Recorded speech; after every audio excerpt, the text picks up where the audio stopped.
बाबा बालकनाथ की कथा। नमस्कार, मेरे इस चैनल में आप सबका स्वागत है। आज मैं आप सबके सामने कलयुग में पूजे जाने वाले बाबा बालकनाथ की कथा को लेकर आई हूँ। बाबा बालकनाथ की पूजा एक बच्चे के रूप में की जाती है। उनकी ही कथा लेकर आज मैं आप सबके सामने आई हूँ।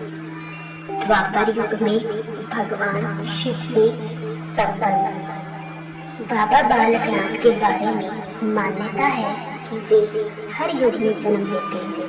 वे सतयुग में स्कंद के रूप में, त्रेता युग में कोल के रूप में और द्वापर युग में महाकोल के रूप में प्रकट हुए। द्वापर युग में बाबा बालकनाथ भगवान शिव से मिलने की इच्छा से कैलाश धाम जा रहे थे। रास्ते में उनकी मुलाकात एक वृद्ध महिला से हुई। महिला ने उनसे पूछा कि वे कहाँ जा रही हैं। तब बाबा बालकनाथ, जो कि महाकोल थे, उन्होंने बताया कि वे पिछले 3 जन्मों से भगवान शिव की आराधना कर रहे हैं, लेकिन उन्हें भगवान शिव जी ने दर्शन नहीं दिए और इसीलिए वे इस इच्छा के साथ कैलाश धाम की ओर जा रहे हैं।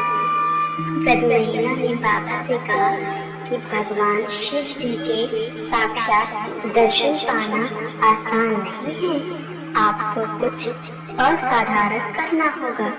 जब बाबा ने उनसे पूछा कि उन्हें क्या करना चाहिए, तो उस वृद्ध महिला ने बाबा को बताया कि मानसरोवर के पास कैलाश की तलहटी में खड़े होकर प्रार्थना करनी चाहिए।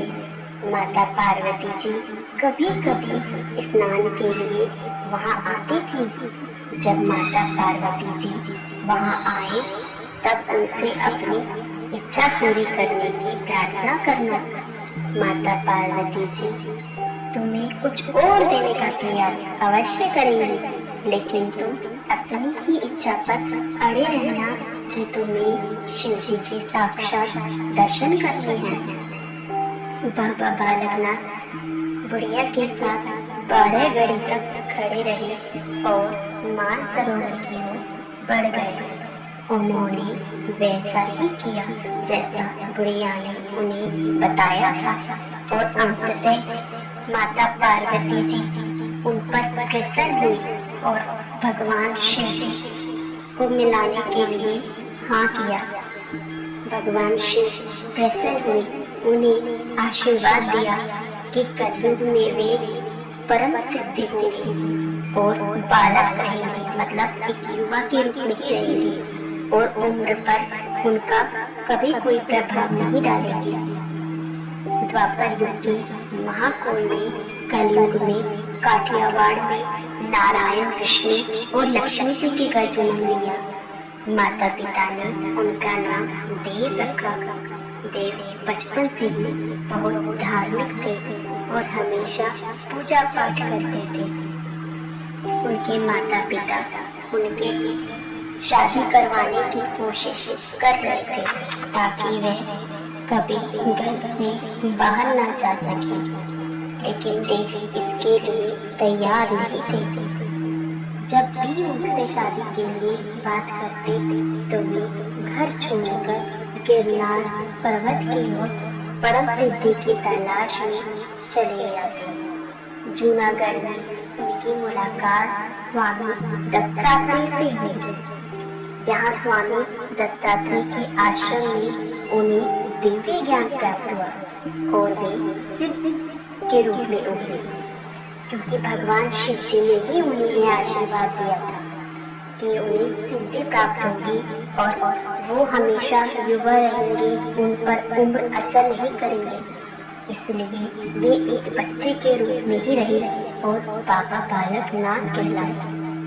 इसी के साथ हमारी कथा यही समाप्त होती है। बाबा बालकनाथ की पूजा बहुत जोर शोर से की जाती है। बाबा बालकनाथ के दर्शन के लिए हिमाचल में एक बहुत बड़ा मंदिर है, दीव से वहाँ पर बाबा बालकनाथ के दर्शन किए जा सकते हैं। बाबा बालकनाथ को रोट का प्रसाद अति प्रिय है, इसलिए वहाँ पर बाबा बालकनाथ जी को रोट का प्रसाद चढ़ाया जाता है। उम्मीद करती हूँ आपको मेरी ये कथा पसंद आई होगी। हमारी ऐसी ही और नई कथाओं को जानने के लिए हमारे चैनल को सब्सक्राइब कीजिए। धन्यवाद।